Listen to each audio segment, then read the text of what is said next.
first of all, thank you for coming, everyone, and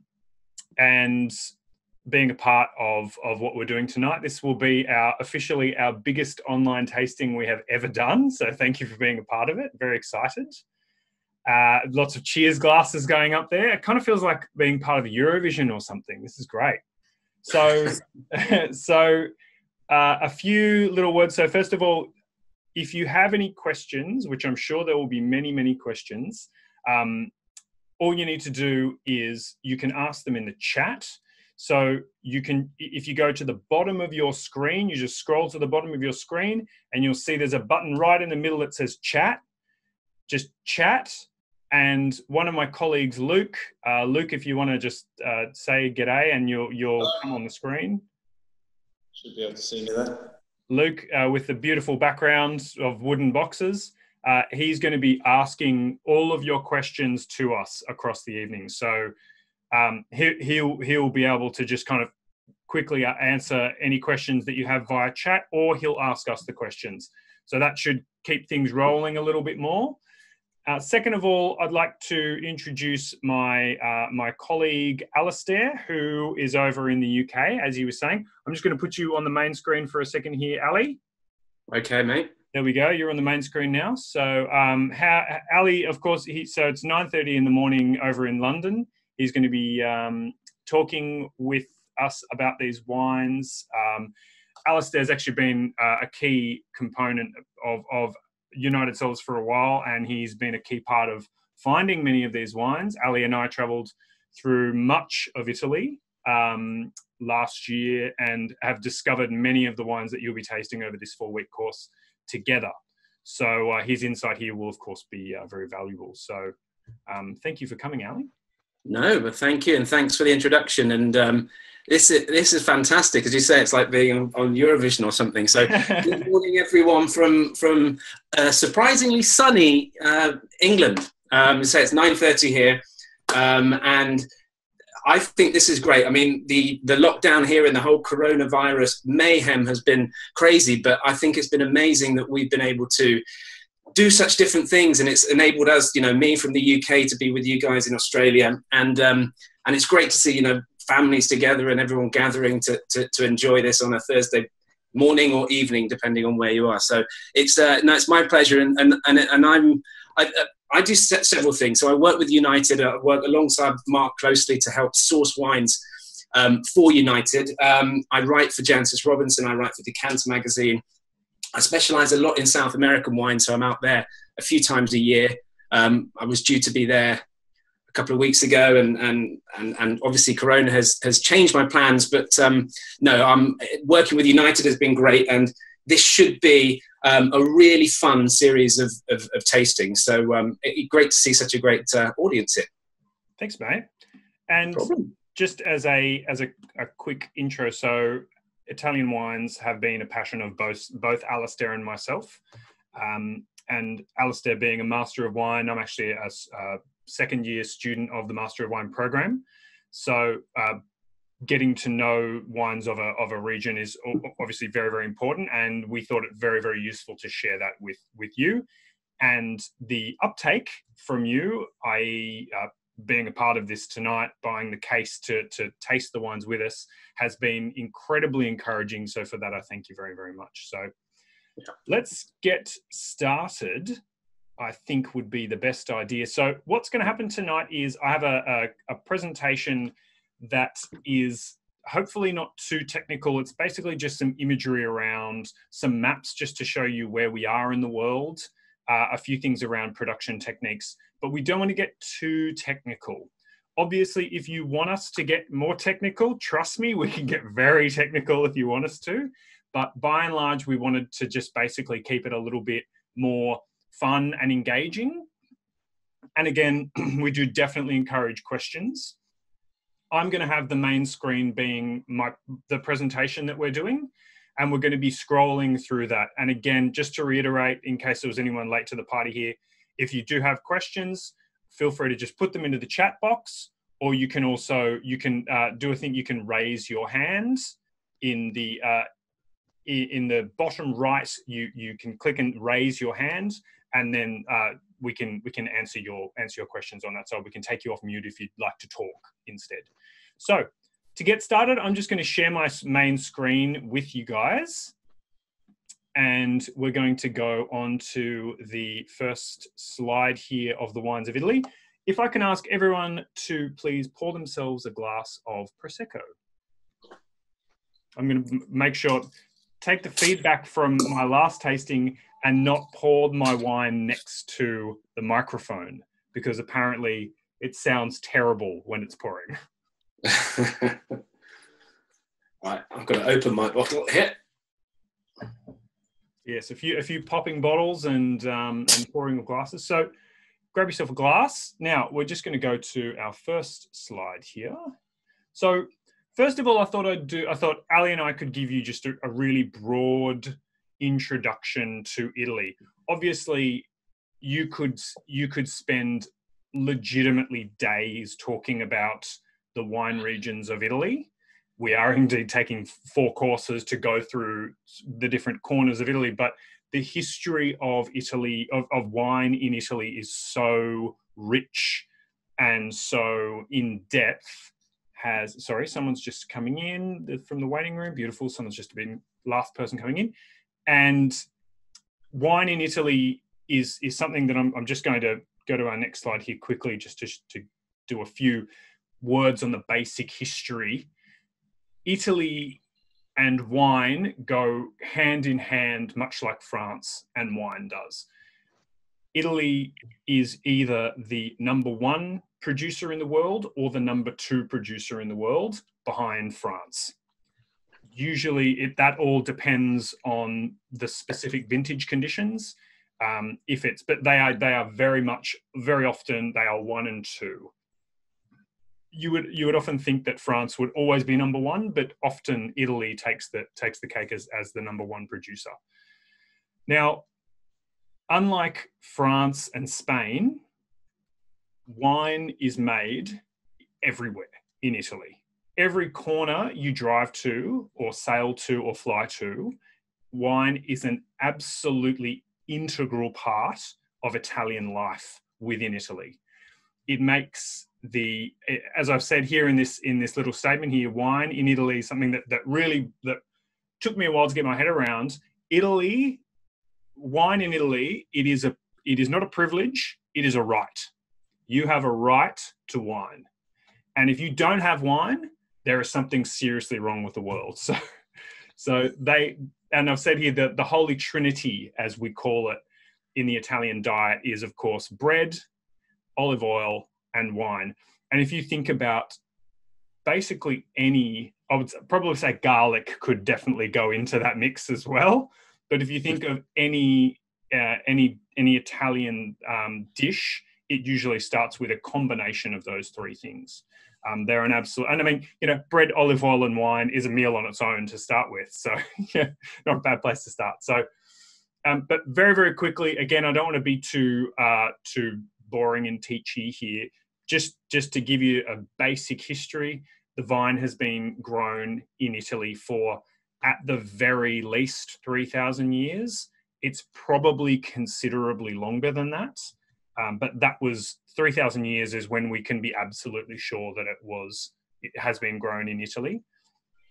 By the time Hannibal attacked from Spain, came across the Alps, in the 3rd century, vines were already well established in the vast majority of the regions that he came through. It was noted during Hannibal's attack. And the Italians have actually, whilst it's, as I said, it's basically a right, having wine is a right, over the centuries and over the millennia, that is, the Italians have created a lot of the basic principles that winemakers today don't even think of. They are just so core to the very existence of winemaking. Things like creating a separate vintage, having one vintage and then you have a different bottling of a separate vintage. That's an Italian invention. They were the first ones to do that, and this was millennia ago, legitimately millennia ago. They created the first trellising systems where the grapes are grown onto a trellis rather than just let to grow wild on the ground. They created that, which was a way of increasing yield, but also quality. They created the first amphora, which was the way to transport and indeed age wines as well. And they were some of the first ones to use hillside viticulture and they saw that they could get different results from different hillsides versus flatlands. So we're just going to go to the main map here. So we're going to taste through all of Italy. I say all of Italy, but that might take many, many, many years to do. So we're going to taste in 4 weeks through the corners of Italy. So a quick introduction here. If you can see my little map here, we're going to be up in the northeast corner of Italy. Now, it's a very, very interesting part of Italy. There's a lot of Germanic influences on this area, especially as you head up into the Alto Adige. However, and then you go from the Alpine territory right up in the north, and then you come down into the flatlands around Bologna. So it's a very, very unique part of Italy. Next week, we travel across to the northwest of Italy, up into one of my favorite parts of the entire world, Piemonte, the foot of the mountain, Piedmont, which is one of the most beautiful, most definitely, but also one of the highest quality regions for making wine in Italy. Very excited for the wines we'll be trying next week. The week after that, we travel to the center to one of the most famous regions of Italy, which is, of course, Chianti in Tuscany. Tuscany is one of the single biggest producers of wine in the world as a region. And we're basically focusing entirely not only on one region, but on one grape variety, on Sangiovese. And then we go to the south, we go to Sicily. We're going across to Abruzzo to try some wines from there, and trying some of the wines from the south of Italy. So that's our next 4 weeks to look forward to. You've already got your wines there. I think the biggest trick's going to be not drinking them in the interim period. But let's start on our first one, which is Prosecco. So here we are up in the northeast of Italy. I've used this map here because it shows you the geography very, very loosely, shows you the geography of the region. As you'll see, you've got Venice. Venice, everyone knows Venice is on the water. It's basically underwater. And it's obviously very, very flat, and it's on the seaside. However, if you go north, you hit the Alps really, really quickly. And this whole area is basically, it's foothills. So where we are, in Prosecco, just if you see on the right-hand side of the screen here, you'll see the region of Prosecco and what can be classified as Prosecco. It is an absolutely huge region, one of the biggest in the world, and it's the largest single DOC in Italy. So 14,000 hectares is an incredible amount of land, and it produces every year an unbelievable amount of wine. It's approximated about 300 million bottles of Prosecco are made every single year, which is... It's extremely... So I'm just going to jump in here as well. Go, mate, go. I think it's an extremely... the region of Veneto that we're in, I read the stat this morning when I got up, that actually there's 100... About 100, I wrote it down, 100,000 hectares of land under vine in the Veneto. And in Australia itself, there's 148,000. So 2/3 of the whole surface area of under vine in Australia is the equivalent to what we've got in the Veneto region, so Prosecco, Valpolicella, etc. And I think it's fair to call it the factory, the wine factory of Italy. And we're going to take through 3 wines that will show exactly that. And that doesn't mean it's a disservice. It just means that it's a very productive area. And the Veneto is the richest area, I think, in the whole of Italy. There's a lot of money in this area. And I suppose you wouldn't dislike the whole region of the Veneto to maybe, I don't know what you think, Mark, the Riverland or Riverina, perhaps, in a small, as in the high, pretty good quality generally, but really quite a productive area. I'd say, Riverina would be the closest in terms of quality and area under vine, absolutely. I'd imagine that I would estimate the quality of this area would be potentially higher, but kind of, centimeter for centimeter, we have nothing in Australia that would come even close. And to go off your stat there, which is incredibly interesting, to think that this one area of Veneto, which geographically is not actually that big compared to the size of Australia. Australia is the 5th or 6th, depending on the drought, how much drought we're in, 5th or 6th winemaking country on Earth. So you've got France, Italy, then usually Spain, the US, and then Australia usually. Yeah. So to think that this one area makes 2/3 of the 5th largest country in the world is absolutely crazy. It's bananas. So yeah, I think I might be right in saying it's around 700,000 hectares of land under vine in Italy. So that's what 4+ times the amount of Australia. It's quite astonishing, really. And as Mark said earlier, just vines are part of the Italian landscape. It's so beautiful. They're literally in every corner, unlike France. So it's going to be fun to taste through the whole, or as much as we can, of Italy. So yeah, sorry, Mark, back to Prosecco. Absolutely, mate, not a problem. So you can see here, so I'll just get your attention to the right-hand side of this image I've got here in front of us, next to this bottle of Babbo Prosecco. So the Prosecco region is very, very, very large, obviously, as we're just saying. However, there are sections in the center, the heart of Prosecco, that are known for producing higher quality Prosecco. However, the vast majority of these wines, they don't make it outside of Italy. A lot of the time, they don't even make it outside of the region. They're a regional speciality. The vast majority of what we see in Australia and in the UK as well, I'm sure, Ali, is Prosecco DOC, just your kind of, I want to say it's entry tier. I would call it entry tier. It's kind of everyday drinking style wine. But I think what makes Prosecco attractive to me, but also to the rest of the world, is the fact that it is incredibly drinkable. It shows it's got a high standard of quality across a huge volume. So 300 million bottles. It's got a pretty high average level of standard quality. So I think the fact as well that it's the rise of Prosecco, certainly in the UK, has been phenomenal. I believe in the UK we're the second largest consumers after Italy of Prosecco. And I think the boom really happened about 10 years ago. And it's happened in Australia as well with the boom of sparkling wine. But Prosecco over here, it's become an affordable luxury. And I think everyday luxury, yeah. Yeah, and everyone likes, the pop of a cork and fizz. It's the go-to bottle for even sort of 19, 20-year-olds over here. If you go in someone's house, you take a bottle of Prosecco. It's just become sort of entrenched actually in our life here in the UK, and I should imagine as well in Australia. And it's just quality. It's simple. It's easy.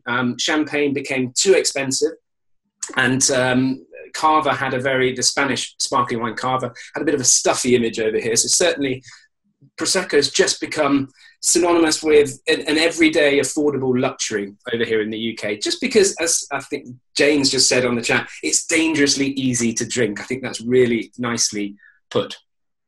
I completely agree, yeah. So next we're just gonna say a few words on the production of Prosecco, and indeed this, as I've said here, Prosecco differs very greatly from more famous sparkling wines such as Champagne or Franciacorta, which is the Champagne of Italy, and even Cava, Spanish Cava in flavour most definitely, but mainly the driving factor is its price. It is usually very, very affordable.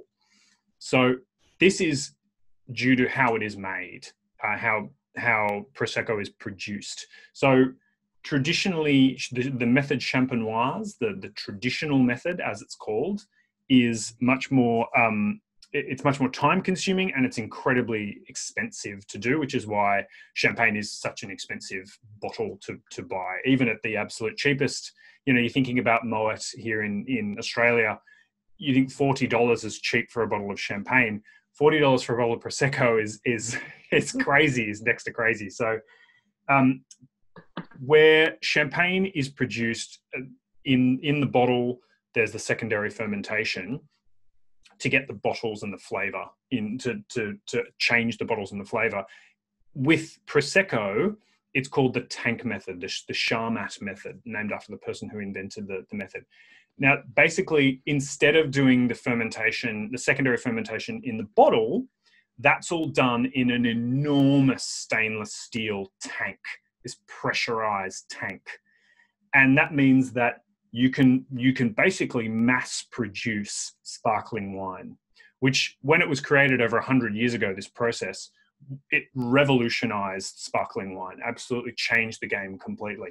A lot of people believed up until that moment, the only way you could ever get sparkling wine and therefore achieve that luxury was to have bottle fermented wines and to have to pay that premium price for it.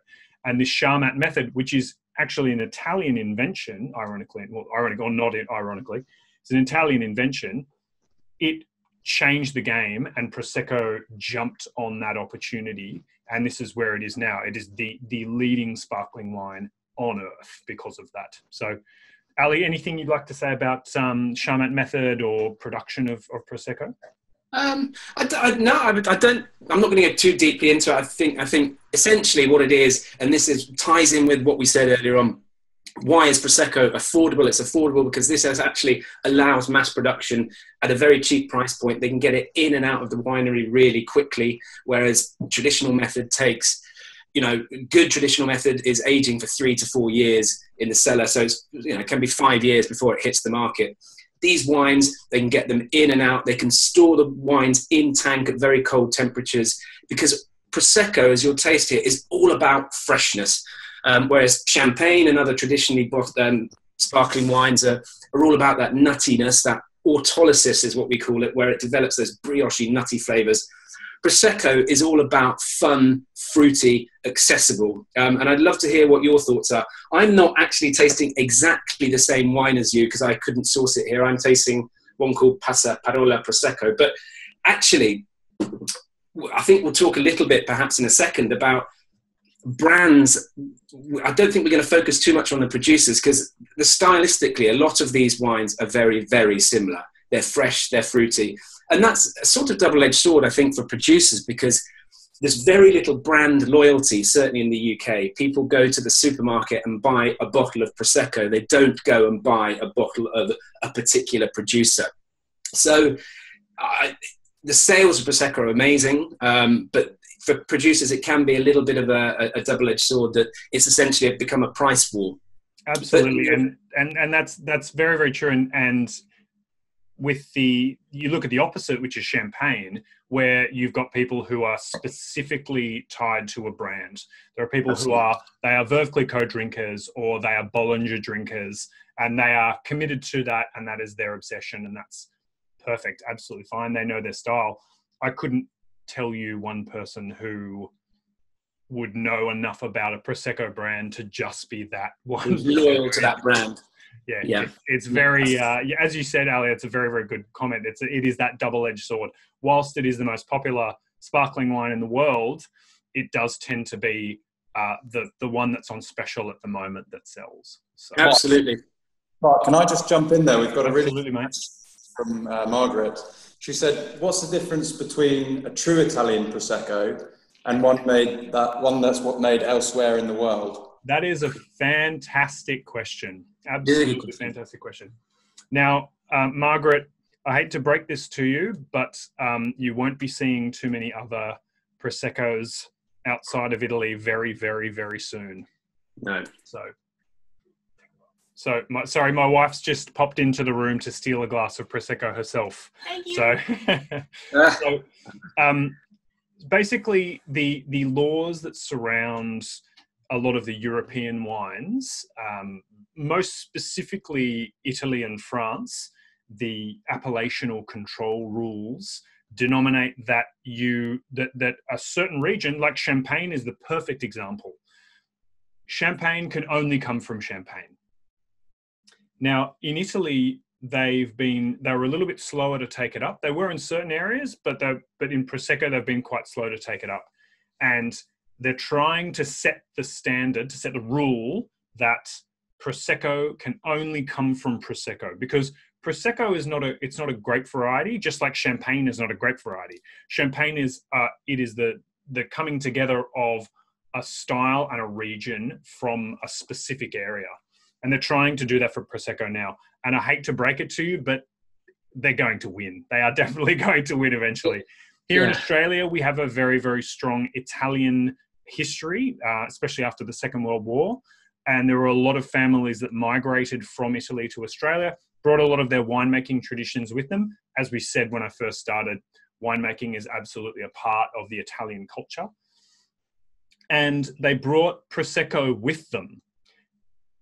And that they've been able to call it Prosecco for a while, but I'm telling you now, it's not going to be for much longer. The Prosecco will be, I'll just say a few words, because I think it's been actually a really interesting one. So we haven't even talked about the grape variety yet, and that's sort of quite interesting that we haven't talked about it, because Italy's a minefield as well for grape varieties, and you'll see this. We'll talk about this in a bit more during the course. But actually, Prosecco was the name of the grape variety that went into Prosecco until about 5 or 6 years ago, when the Italians, Proseccos were popping up all over the world. So the grape officially used to be Prosecco. What they did is they wanted to protect, as Mark was saying, the name Prosecco. So they changed the name of the grape actually to be Glera. And then they could use the type of wine to be Prosecco, and they protected that origin. If that makes any sense. So now people should only be able to call it Glera, and I think they purposely chose a pretty unattractive name in Glera. It's a semi-aromatic, pretty neutral grape, which is why it produces these sort of fruity, sort of generic wines. But yeah, we won't be seeing, as Mark said, you won't be seeing much Prosecco, because they're now protecting the origin. By doing those name changes, Prosecco now just refers to the area and the style of wine, rather than the grape variety. So they used to be able to call it Prosecco because that was the name of the grape variety. So yeah, you'll see very, very soon. I think next year is when they'll really start to clamp down on it. You'll see that a lot of Australian producers here who do make, I know Del Zotto is a famous Italian family that from the King Valley who make a Prosecco. They will have to change that to Glera.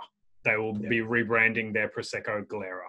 So it'll be very interesting to see how that progresses. Yeah. I think a couple of other points, we've got them written on the slide here.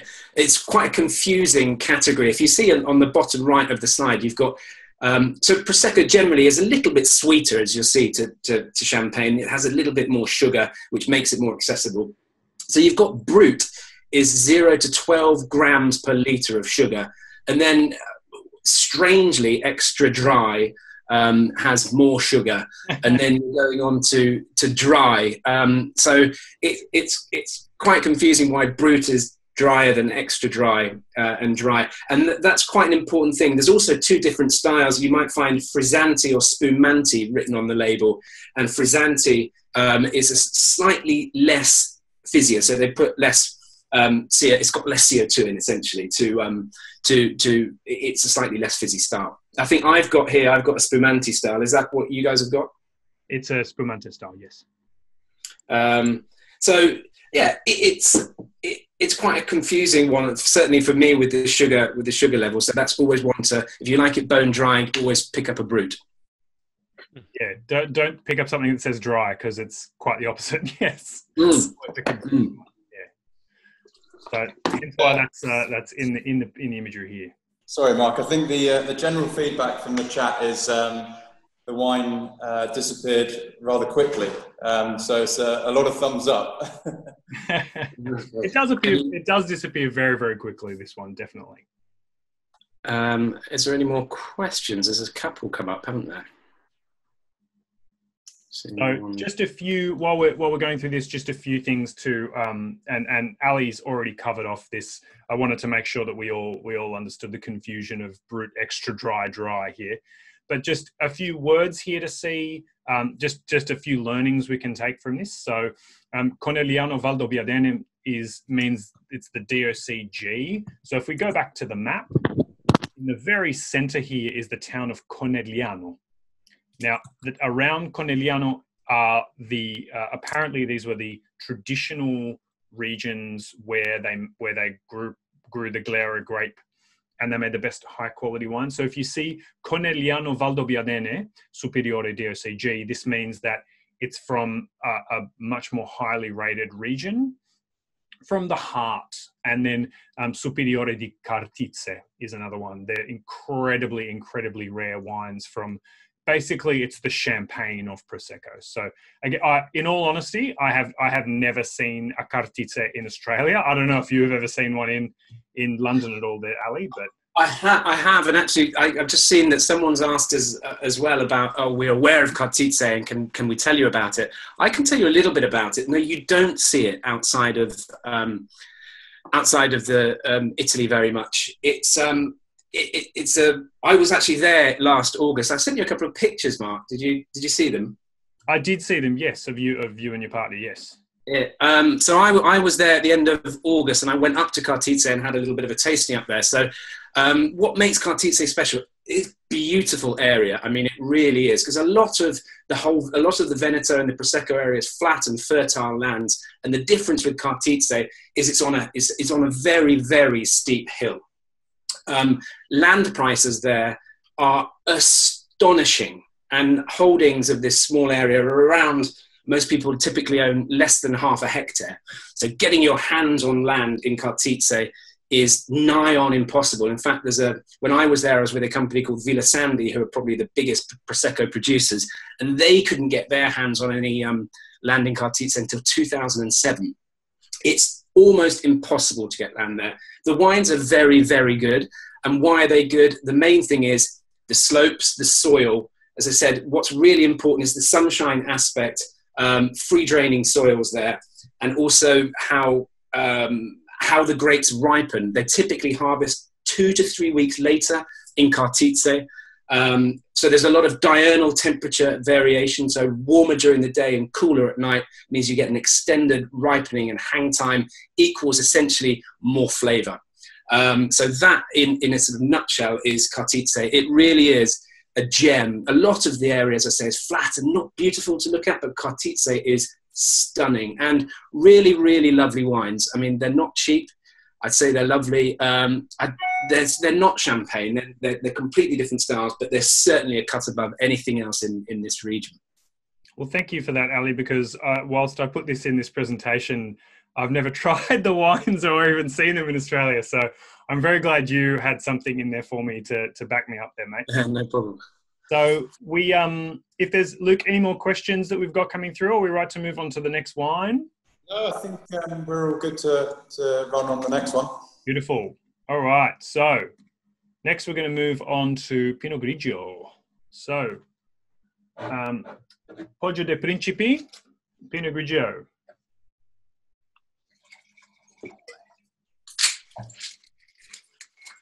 So again, I'm just going to go back to our map quickly.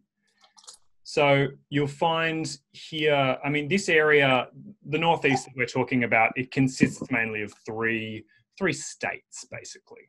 So it's Friuli Venezia Giulia, which is around Venice, obviously, Venezia. The Veneto around Venice, sorry, the Veneto. And then Alto Adige, which is up this little area. There's one highway that goes through a place called Bolzano or Bolzan. And that's a funny little area that is, it was originally, well, it was owned by the Austrians until the end of the Second World War, until the Italians took ownership of that area. And every single town and street and farm and restaurant has two names. One of them in Italian, one of them in German. So that's why you'll see Bolzano has Bolzen on the bottom of it there. So very interesting area. But that is well and truly up into the Alps. That's very, very considerably above sea level there. But where we're talking about is a little bit south of that, in the foothills of the Alps here, right? So hold on, someone has just dropped out and has just come back in again. There we go. So we're in the foothills of the Alps. And as I said before in the introduction, this is where it's the transition region between that Germano-Slavic area of Italy in the north, in the very northeast, into that warmer, drier Roman lands, which are the kind of the flat lands down towards Rome. So Veneto is, again, just like Prosecco, Veneto is an incredibly productive region, as we hinted at before, and it produces prodigious amounts of Pinot Grigio. Pinot Grigio is kind of leaned into the concept of, whereas I'll take a step back, sorry. So most wine regions, most high quality wine regions, they're famous for low yielding grapevines and old vines and hand harvesting and complexity and oak aging and all those things that you consider to be high quality wine making, right? In the Veneto, they do the opposite. They go the opposite direction. They lean into the fact that Pinot Grigio is a grape variety that doesn't need that, and it doesn't want it. I've tasted oaked Pinot Grigio. Don't bother. It's not worth it. This is a grape variety that is just fresh, zippy acidity, light, crisp, easy to drink. Drink it young and drink it often.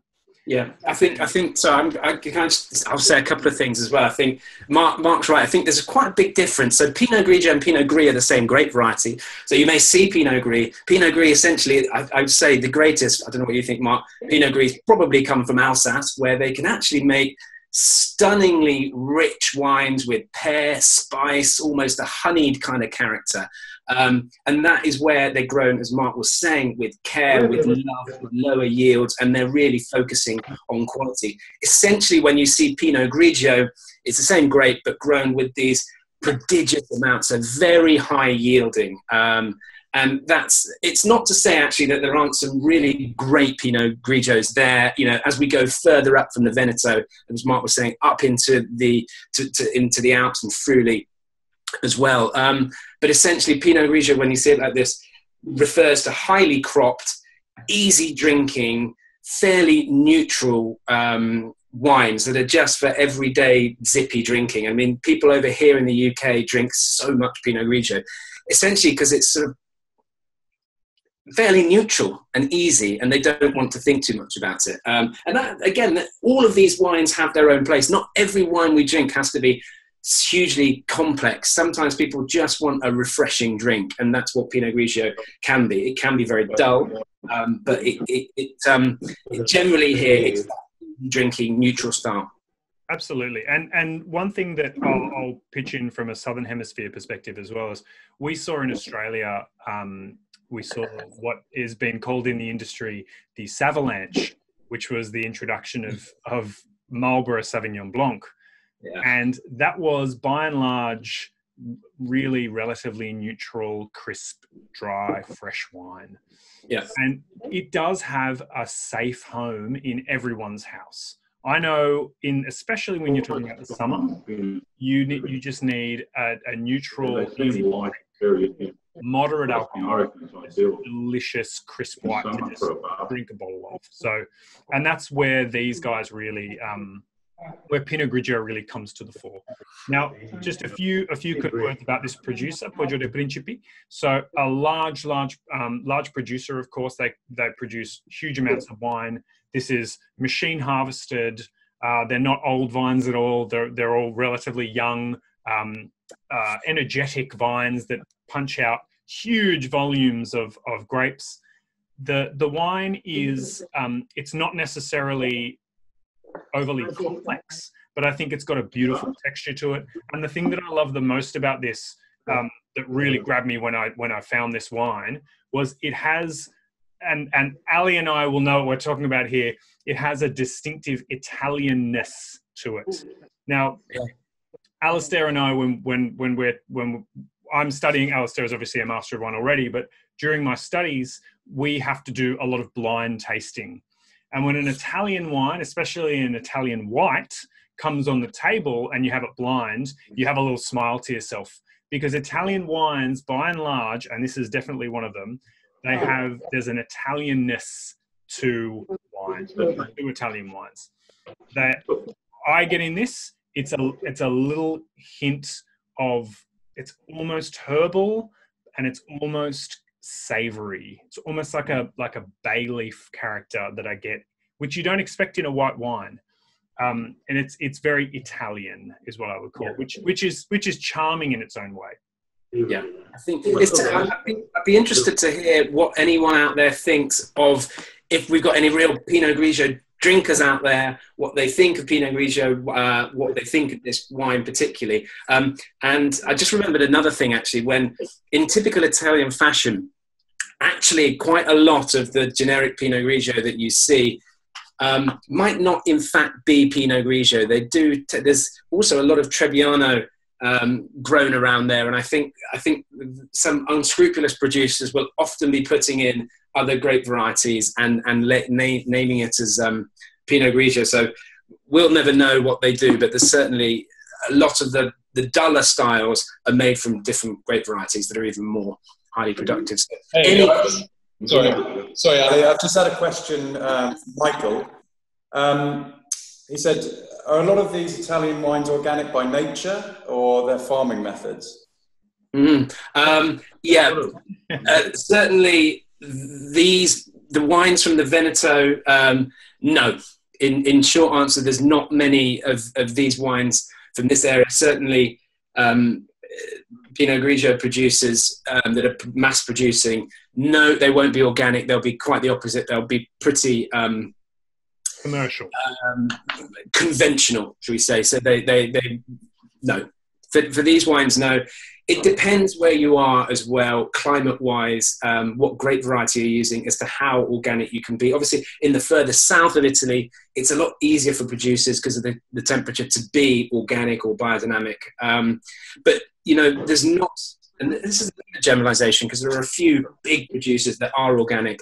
Essentially, no, because of the cost of certification, they won't be hugely organic, a lot of these big organizations. So I don't think any of the wines that we've got tonight will be organic.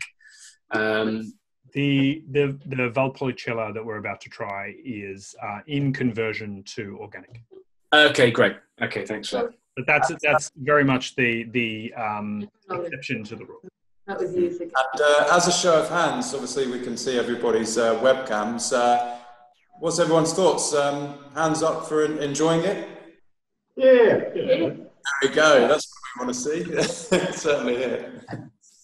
Excellent. It's definitely got its place, this wine. I think it's crisp, fresh, light, really enjoyable. And I think to me, and I'd be very, very interested to hear the feedback from the crowd as well. I think this shows it differentiates itself from an Australian example very, very clearly. This could only be Italian Pinot Grigio, and I think it's priced exceptionally well. It's a lovely. Yeah. I think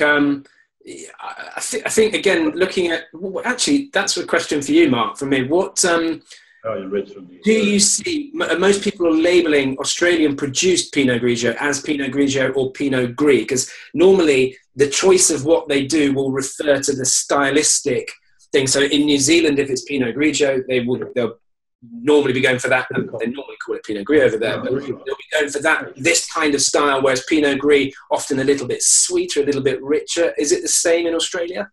So that's a very, very, very good question, and there's still actually a lot of argument back and forth within the winemaking community in Australia about that.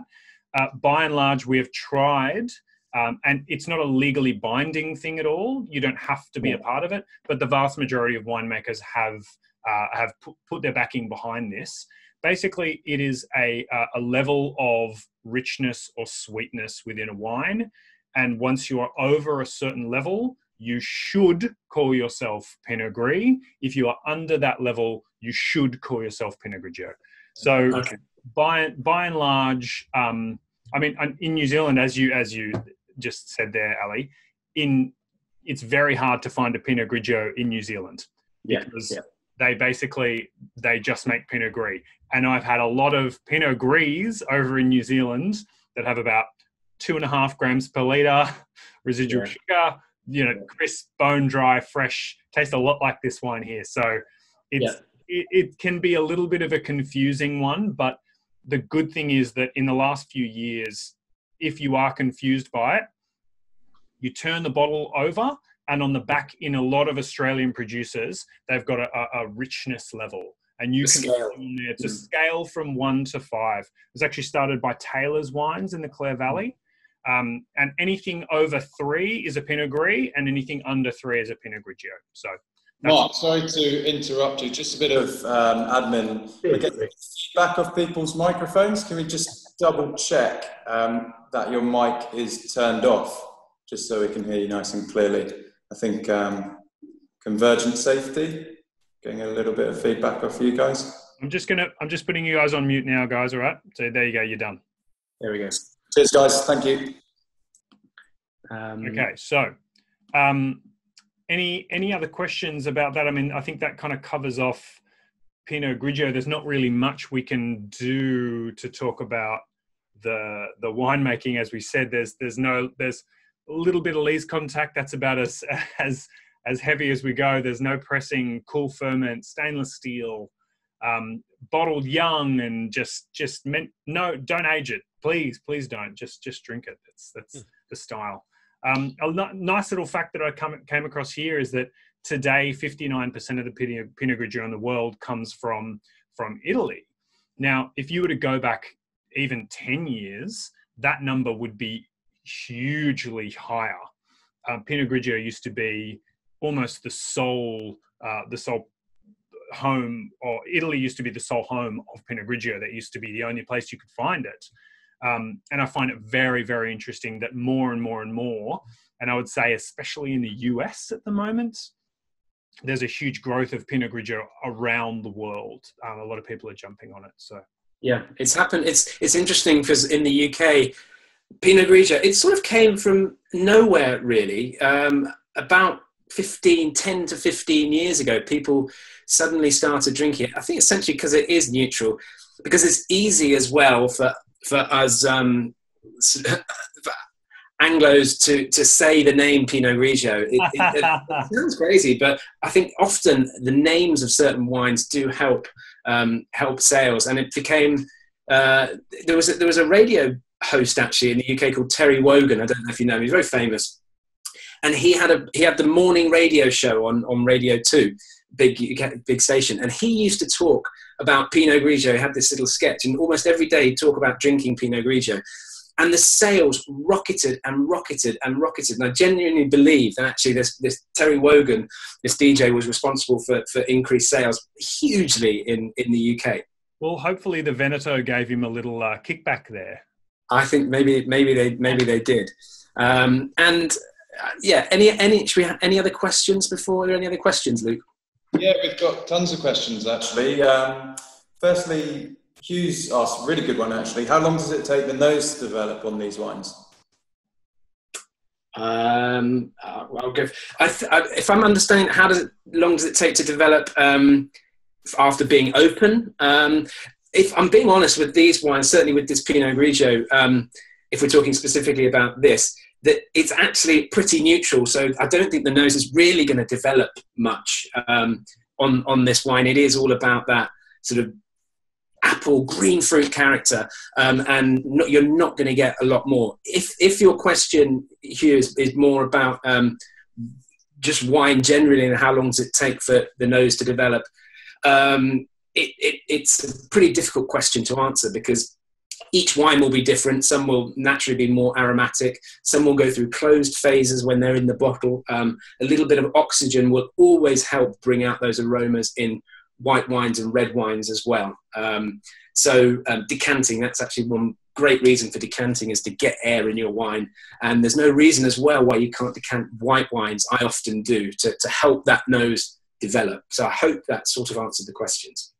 And Nick has asked a good one, and which I guess ties nicely into Jane's comment. He's tasting a bit of a kind of bitter finish on the Italian Grigio. Are there any really good examples of New World Grigio? Australia, Jane mentioned Central Otago and New Zealand. Anything that you guys would kind of point out? So that's a very, very good pickup. I definitely get that. If you guys think of the way I think of this texture is almond skin. It's like when you've eaten an almond and that kind of slightly grippy bitterness from almond skin. I get a lot of that in this wine. And that's very Italian. Again, that is very, very Italian. So that ties in exactly with what you were saying earlier, Mark. I was just going to say that slightly bitter character is a hallmark thing. You find it in Soave, you find it in Gavi, and all of these wines. And actually, another thing about Italian wines is it's so complex, because we talked about these wines, we talked about Soave, we talked about Gavi, we're talking about a grape variety here with Pinot Grigio, but there are so many grape varieties, indigenous grape varieties. Soave is made from a grape called Garganiga.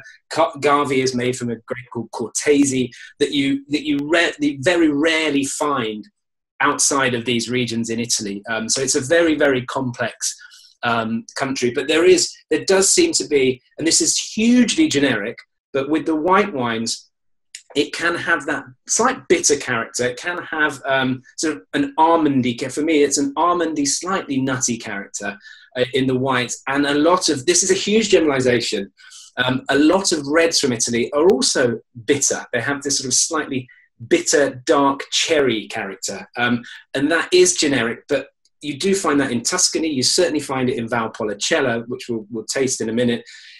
Even fair enough to say that some of the wines from down south have this bitter, dark cherry character. So bitterness actually is fairly hallmark, trademark of Italian wines, both white and red. Guys, we've got a really good kind of question stream going on here. Anthony's asked, obviously there's lots of different Italian grapes out there, especially in whites and reds. Why are some found more, in export in Australia than others? Is it simply that some regions have a better kind of marketing power than others, or is it seems to be the most popular? I'll take this one, Ali, if that's all right. I would say that ties almost exactly into what Ali was saying about pronunciation.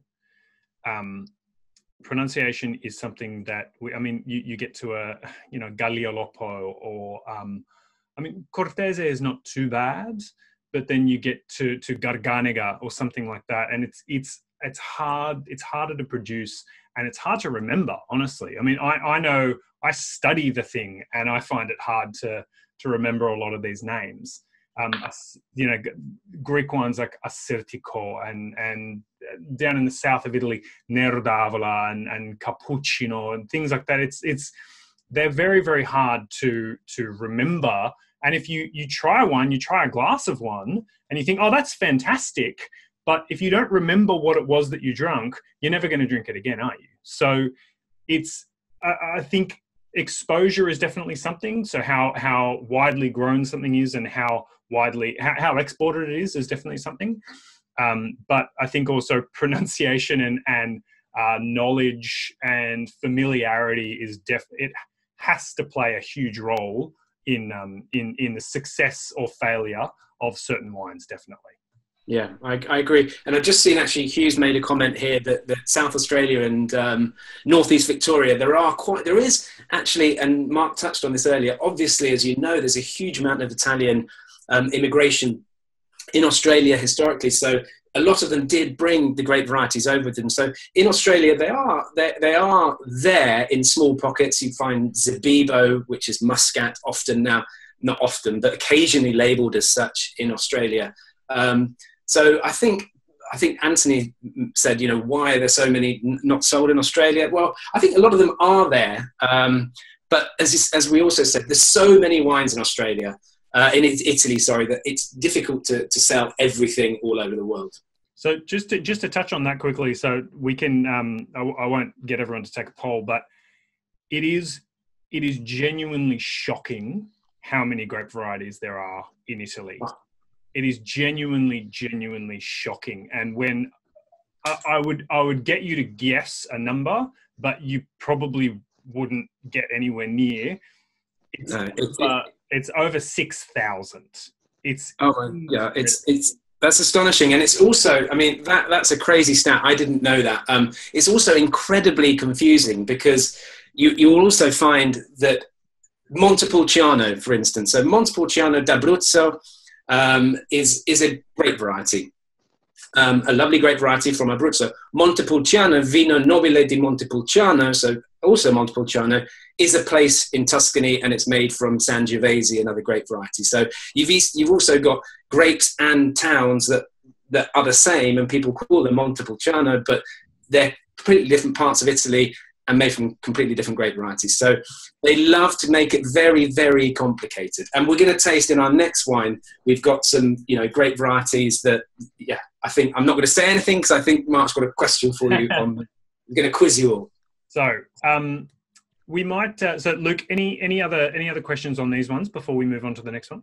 A little bit of a stream of comments coming through just about how good Australian interpretations of Gris and Grigio are starting to become. And Nick made the point that it feels like we're, starting to grow fruit that really works in Australian climate, and that's why it's looking so good. I don't know if you guys have any.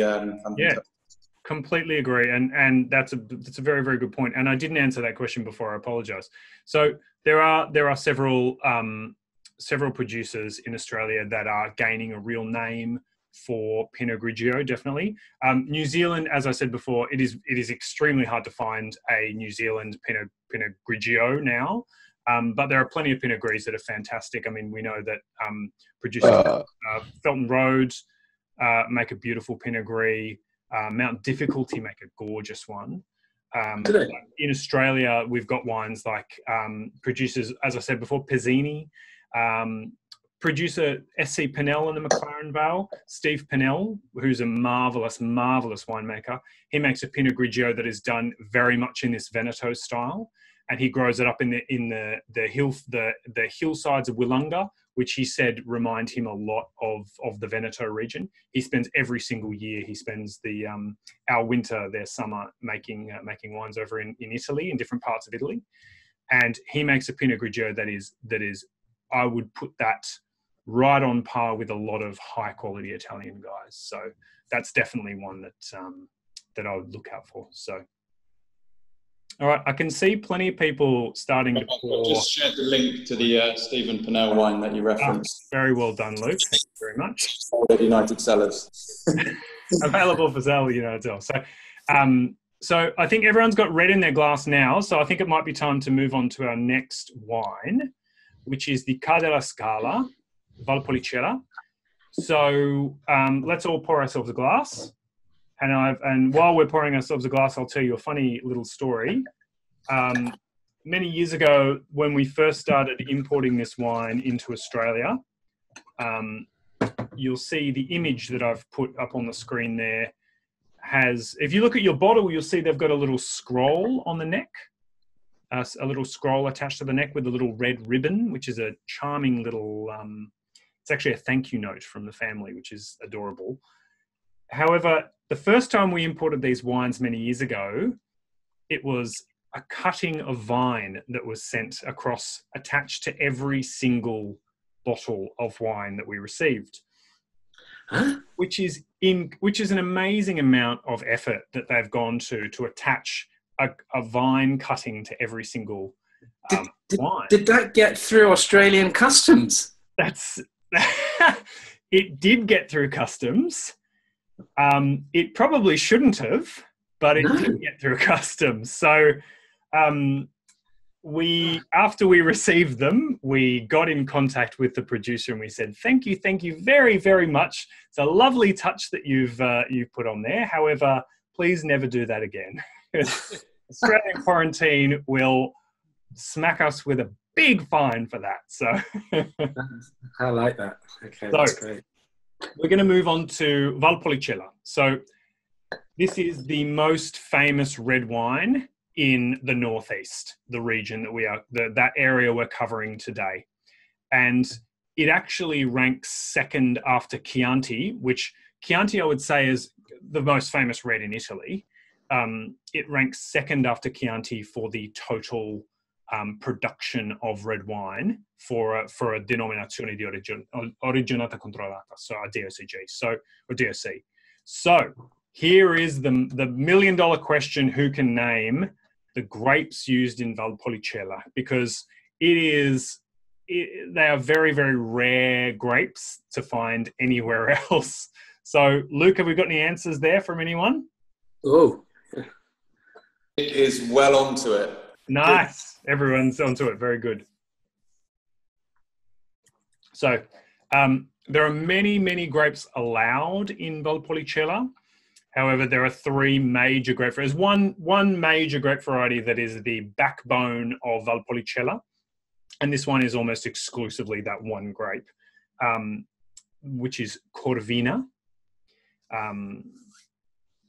I couldn't tell you of a straight Corvina in most other places in the world, but Corvina. And then the other two grape varieties that are very common in Valpolicella are Molinara and Rondinella. So I've got a little piece on this. So we're just gonna run through quickly where we are in the world here. So the Veneto region, so due west of Venice, around Lake Garda, which is a very, very famous and beautiful lake in the kind of the west of this area, and that plays a major role in the production of Valpolicella, being kind of halfway between the Adriatic Sea and Lake Garda. So this area, we're just going to go to the next page here quickly. So I've put in a few little factoids here, but mainly we wanted to just talk about the wines for what they are. I'm just going to go to the grape varieties first and foremost. So because I think that's where we should start, is the grape varieties. So Corvina, or the full name for the grape variety, is Corvina Veronese, is the backbone of any good Valpolicella.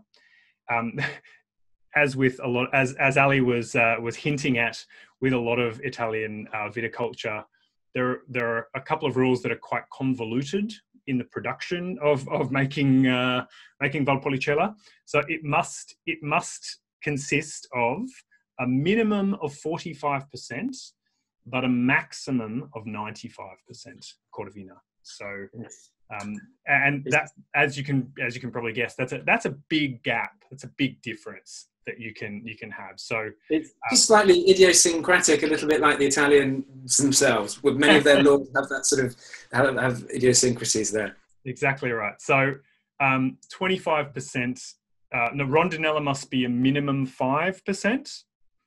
And then 25% can be made up of a whole mix of other different wines, and then but no single variety can be more than 10%. So basically what I wanted to get to in this little wording here is the fact that I would say this is Italy's most famous red blend. And this, in Australia, we're very, very used to red blends. In France, they're incredibly used to red blends. In Bordeaux, it's famous for it, Bordeaux blends. In Australia, we pride ourselves on the Shiraz Cabernet blend. It is our kind of go-to Australian blend. But in Italy, it's much, much, much rarer for especially high-quality wines to be blended. Usually, it is one high-quality grape variety that has gained ascendancy over others, and that is your go-to. Sangiovese is the perfect example. You go further north, Nebbiolo, Barbera, Dolcetto. So they've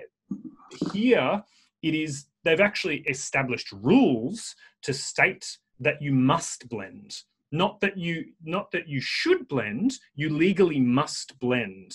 So that goes to show how much of an important role they put on blending the grapes Corvina, Rondinella, Molinara in Valpolicella. Yeah, I think quite a bit of that as well, because there's such a mix of grapes in the vineyard themselves. That these grapes are often sort of co-planted.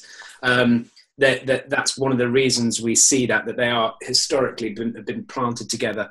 So they're so people don't have to rip up their vines or change things. I think there's an element of that as well. Yeah, absolutely. So this wine, I mean, what I'm getting in here, what I absolutely love about the wines of Italy in general, but most specifically Valpolicella, is the fact that I get a lot of flavor, but it is not a big wine. It's not a hefty, chunky, rich wine. It's got a very, very elegant, crisp line of acidity. It's got a freshness and a lightness. My bottle is, I didn't have it in the fridge. I've just left it outside, but it's been about 12 degrees all day. So it's actually quite perfectly suited now. It's quite chilled. And it's got this beautiful red and black cherry note to it. Savory notes to it. It is really a very enjoyable, I would call this a medium red. I wouldn't call this a big wine at all. This is a medium red. I think for me, I think that's really well put. If we're going to liken Valpolicella to another style of wine, for me, it's a sort of Beaujolais of Italy. It's that lovely, light, sappy, fresh, juicy style of wine, as Mark would say. And we talked about that bitter cherry character.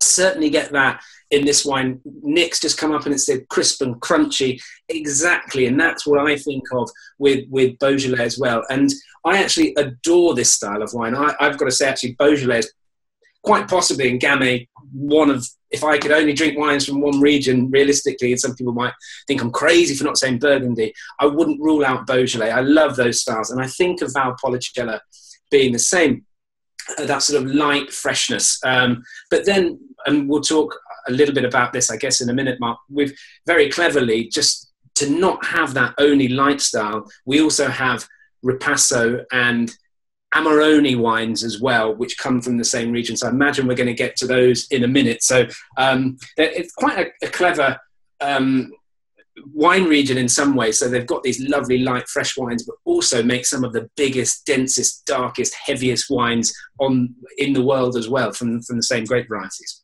Absolutely. Good segue there, mate. Well done. So basically, we've just got the Valpolicella here from Ca' della Scala. However, this producer also makes several wines, and they go kind of up the chain. So Valpolicella is what I would call your everyday drinking red. Very, very easy to drink, medium bodied. But then they move into, in the middle paragraph you've got on your screen here, it can come in many forms. Classico, which is what we have here, Superiore, Riserva, Ripasso, Amarone, and then they do a sparkling wine as well, but we don't bring in the sparkling wine at all, no. Just before you go ahead, sorry to interrupt you, really, really good question, which I think can tie in quite nicely to your thoughts on Amarone. Hugh's asked, does this wine age? Just wanted to get your thoughts on that, if you could. So that is a very good question. So I would say yes. I wouldn't be putting this down for 15 years by any means. It's got the freshness, it's got the line of acidity, it's got a little bit of drying tannin of that. I get almost like a like cardamom pod or cinnamon quill drying tannin there. I get a peppery character. Yeah, absolutely. A black pepper character, definitely. So that means that this will age, I would say, for another, 2 to 3 years. But the honest truth is that these guys make these wines for, and this is a producer that we adore, who they're in conversion to organic. They own all their own land. They have a commitment to the region that they're in. But they make this wine to be the wine that they're happy to drink on a Thursday night with a pizza and just enjoy the bottle and don't stress too much. What price is that sold for? Because I'm on a different wine. I couldn't get the same as you. I'm on a different Valpol. But how much does that sell for? Luke, do you know off the top of your head? Yeah, I think we sell that at about $35. Yep. So pretty good price. Great comment by Michael. He said, in reply to Hugh, does this wine age? He said, not at our place. Like that. Michael's accountant I can vouch for. I like that. I think I'm just going to say a couple of other things, because I think in this middle section here, we've got just a bit of background that's probably quite important to know about the Veneto. And we haven't talked about the other famous white wine, which is here, is Soave. And I think an important thing, this date here, we've got 1968, was really quite important with when the quality level changed in this region for Soave and for Valpolicella. So Valpolicella was a really successful wine in the 50s and 60s. And what happened was in 68, they couldn't keep up with the demand. So they extended the boundaries east from the key heartlands, which is in the Mount Lasini Hills, which is where the greatest wines come from.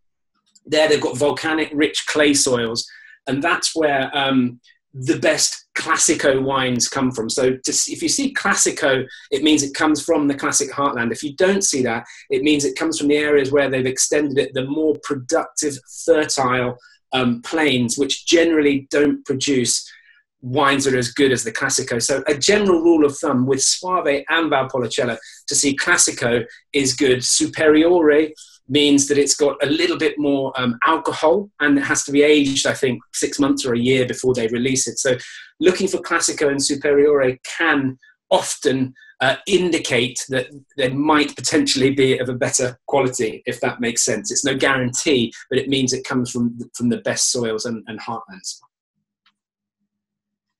So thank you, Ali. So I'd be very, very keen, because I personally, and I know Ali, you're exactly the same here, I personally absolutely adore this style of wine. Now, this is, I'm not going to say that this is the most traditional style of red that we drink here in Australia.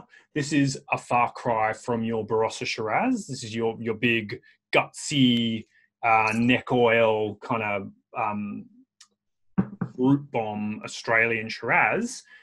But this style of wine, I think for kind of everyday drinking, at 12.5% alcohol as well, I think it's definitely something that I find coming out of my box a lot. Well, ironically, it's far more suited to the Australian climate than drinking a big Barossa at 15% in the height of Sydney summer or wherever you may be.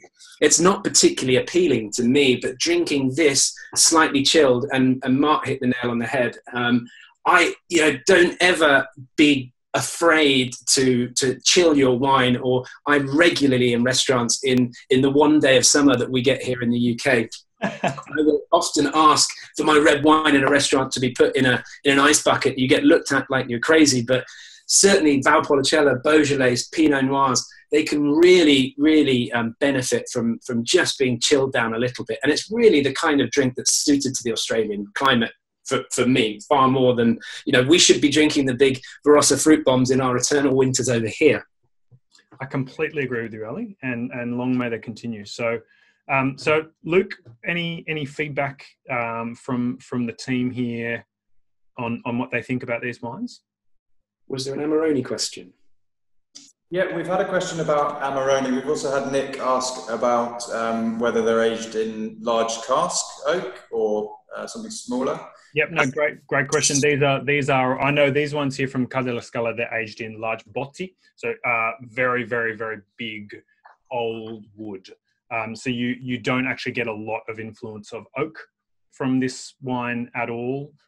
It's more it's allowing a slight amount of oxidation over the period of the fermentation. It allows the heat to be controlled quite normally, and allows some of the heat to kind of blow off. It adds a tiny little bit of wood character to it, but it's very much in the background. So just to let everybody know, all the wines that Ali and Mark are referencing, I'm finding and just putting a link up in the chat box, so you can have a quick look online as well. So thanks, Luke. Great job, mate. So we'll just touch a little, while we don't have one in front of us here, we'll just touch on the next level up, which is Amarone. So Ripasso and also Amarone. So these guys, so basically the creation, the invention of Ripasso and Amarone at the top level was basically because in Valpolicella, this is great for the summer, these wines. These wines are fantastic for when it's 35 degrees outside, you put it in the ice for a bit and you drink a glass, it's crisp, refreshing, light. But in the winter, especially as you go up into the mountains towards Austria, you do get, it gets very, very bitterly cold there. And they wanted something that had a lot more power and structure, and they didn't want to have to buy from the Piemontese across the border there. They wanted to make something more powerful that was from their own wines. So what they've done is they've made these different levels of quality, which have to do with the level of complexity and the level of power, and also the level of alcohol within the wines. Now, a ripasso, a Valpolicella ripasso, it refers to, ripasso means to pass over again. And what they do is they press the grapes and they ferment the wine, and then they actually add to the pressed grapes, they add the juice back into the pressed grapes of pre-pressed grapes. So they're adding other grape skins with that juice.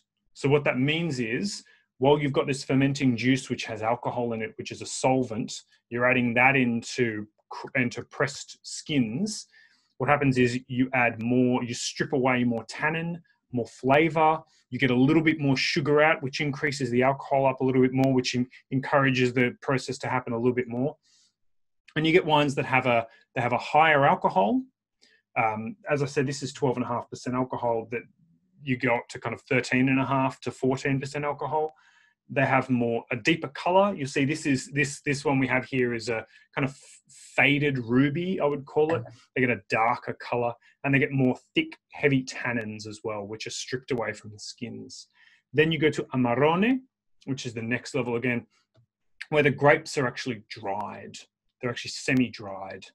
And that, of course, takes away the desiccation process, takes away the water, which is the dilution, and they create incredibly intense, sometimes slightly volatile, but incredibly intense, rich, heavy, highly alcoholic, thick wines that would make a Barossa producer kind of, they just go, oh, hello, now we're talking. They're fruitcakey, aren't they? They're sort of like, there's that raisined character. So essentially, you're making wine from raisins. They're lovely wines, and actually, the popularity of Amarone really skyrocketed in the 80s and 90s. And that doesn't surprise me, because I always actually think that wine trends very often mirror society. And, big oaky Chardonnays from Oz were all the rage in the 80s and 90s. And I think it was just when the time, certainly here in the UK, bigger was better. You show things off. You want, your big file of facts and your big phone, and it was all about presence. And people wanted these heavy wines. And Amarone really hit the spot in the 80s and 90s. And the quality really did go up because of that. So I personally don't drink a huge amount of Amarone. I find it very powerful, very rich. But undoubtedly, there's producers, Quintarelli is a very famous one, that are producing some absolutely stunning wines. And if you like those wines, then, if you like big, rich wines, then do go and get some Amarones and have a play. But it's a very clever region, as I say, because it's quite diverse, from going from this really juicy, fruity, light, bitter cherry wine up to these really dark brooding wines. And as Mark said, they did it because they wanted to have these different styles for the different types of weather. And at the time, distillation didn't exist, so they couldn't fortify their wines. So their method was to dry the grapes and make wines from raisins, essentially. Yeah. Lots of comments in the chat box, guys. I guess referencing, as you said, Mark, to the changing of seasons. Really nice one now that we're starting to get a little bit colder. So it's a balmy 18 degrees in Noosa, but it seems to be over there. And balmy 18 degrees in London, isn't it? It is. Let me have a look what we've got here. I haven't been outside today. It's early, but today we're going to hit a high of 17 today. It's currently 11. So, yeah. Maybe that's, I don't know, Amarone weather for me. Yeah. Michael asked a really good one. How does Amarone compare with the likes of Brunello or, I guess, Barolo, some of the kind of top-hitting northern Italian wines? That's a great question. And you can't talk about Italy, especially high-quality wines like Amarone. You can't talk about that without the comparisons towards the Brunello di Montalcino and the top wines of Barbaresco and Barolo. So all of those wines, I think, have a kinship in that they are all concentrated. They are very, very rich. They have, they're very, very age-worthy. They all have those similarities amongst them. However, the styles are all quite different.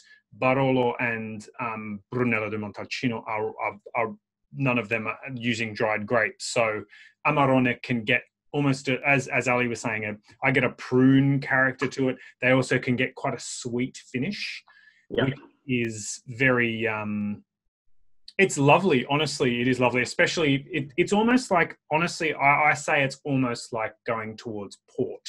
It's almost what you want on a midwinter, in a ski field or something. It's perfect for that. Yeah. Whereas Nebbiolo and Sangiovese, they're always very, very dry, and their tannins are always much, much, much thicker, heavier, and more kind of brutish in a way. So yeah. I think the key thing that you've said there, they do all deserve to be talked of in the same sphere, but they're really quite different wines. Whilst Brunello and Great Nebbiolos are big, powerful wines, they're always bone dry, and actually Amarone can be off dry. It can be sweet, up to sort of 12 grams per litre versus sort of 2 to 3 or whatever it may be with the other ones. So they are actually they are off dry and do have a higher sugar content and more alcohol as well. So they're different styles. Alcohol is a key one as well. So that's something that I've just seen Nick's put in there as well. So the alcohol is definitely something that is notable. It's what you would call New World alcohol. We're kind of going towards the 16% alcohol. It's kind of Barossa level alcohol. Whereas absolutely, you more very, very rarely. So I mean, I've seen Barolo and Barbaresco to a lesser extent, but Barolo I've seen it 15%. Brunello 14.5 is where that's where you top out. Whereas Amarone you can see it 16.5. So that's definitely a huge, a big differentiation between those wines, and that's obviously down to the style. So I saw someone in here pointed out a really good, they did my job for me here. The boys from Primo Estate actually use the Ripasso method. They use Amarone method. They're a producer down the McLaren Vale, Italian family, obviously. And they use the Amarone method in several of their wines. The Cabernet they make for us, for example, they use a slight percentage they add the skins back in to make the wine just a little bit richer and a little bit fuller. So thank you very much for pointing that out. I think actually, so as been said, with the weather changing for you guys, it's a perfect time to buy a couple of bottles of Amarone, give it a go in the winter. It's a very comforting wine, and it can go incredibly well with a venison stew or something really dark and rich on a Sunday evening. I definitely recommend you log on. And I don't know, I'm sure, Luke, you know which ones that United have. You can probably get the link out there, can't you, of which Amarones we've got on our books. Sharing the link now. There's a couple of different options, some of which are slightly more expensive than others, but some of which are very, very expensive, obviously. Yes. You haven't got have you got Quintarelli on there? We have. Mark, you might have to advise me on this one, but we may have access to some Dal Forno. Yeah, Dal Forno we can get some. Yeah, which is the next. Ouch. Yeah. Yeah. If anyone's feeling very rich, then I recommend you try and get a bottle of that. They are quite astonishing wines. You don't need to spend that much, of course, but it's a nice style. Yeah, I really enjoy going back to this wine, and I'd love to hear more thoughts if anyone's got any questions or thoughts on Valpolicella. And it's great to see actually that in Australia people are drinking more and appreciating more of these lighter, fresher, crisper styles that, as I said earlier, they really, really do fit with the climate over there. Completely agree. So we might. Those are all the wines that we've got this evening to talk about, and we have definitely gone over our hour, but I don't think anyone really minds that much. We already have, haven't we? And so now we're just going to take a little bit of time for some questions. I know you guys have been fantastic. You've been asking questions all the way through, which is great. However, I would encourage you, if you've got any questions that you did want to ask about any of the specific wines, anything you wanted to know, please let us know. You'll see on this page here, we've got a lot of events coming up for the next. We're basically got a lot of events until July. Basically, we don't know how long this lockdown is going to go for, so we're preparing ahead as much as we can. We've got obviously the next 3 weeks. We've got Italy, and you'll hopefully see this, if not better. We've got some stunning wines to try, really exciting wines to try for the next couple of weeks. So this is next week we're in Piemonte next week, aren't we? Up in Piemonte, absolutely, yeah. Okay, great. Where we'll be tasting. I'm really excited. I've actually, while we've been talking, I've just had an email from the Ascaris, the producer that Mark and I found, and I think we have exclusivity in Australia for really, really, really great wines. So I'm very excited about those, exclusive to United. And he's just emailed me. He's sending me samples over from the winery, so they'll be here next week. So again, if anyone feels really geeky and nerdy and in preparation for next week, do read up, think of some questions, or if you have anything, you can already start thinking about things that you might want to ask us next week as well. Great point, Ali. So any questions coming through there, Luke? Comments saying if we accidentally drink the wines from next week, can we get more? Absolutely. So there's only one wine in there that you need to be very wary of. And Luke, you'll know off the top of your head here what the customer you gave the 6 bottles to last week. Yes, it's the Montepulciano. The Montepulciano. So that's the Valori Montepulciano. So that's the only one that we can't replace immediately. Everything else we can replace within a couple of days. So that's absolutely fine. I did hint at that from the very start because I thought that might be a problem. I know it's going to be a problem for me. So yes. Any more questions? Okay, we've got some waving people saying goodbye here. Okay. Thank you for coming, guys. So just before we go, our next, so the next tasting after Italian wines, we're going to jump back into Australia. We've got a very, very good mate of ours, Reed Boswood, Bos from Haisler. He's been the winemaker there for 22 years now. He's launching their new release of the Bogan, which is named after him, the Bogan. And we've got access to some back vintage there as well, which we're going to be trying on the night. So that's our next tasting after Italian. And then after that, we've got the Bannockburn wines of Geelong with Matt Holmes, the winemaker. So we're going back to Australia for a couple of weeks. So look on our link online. You'll see all of our events online there.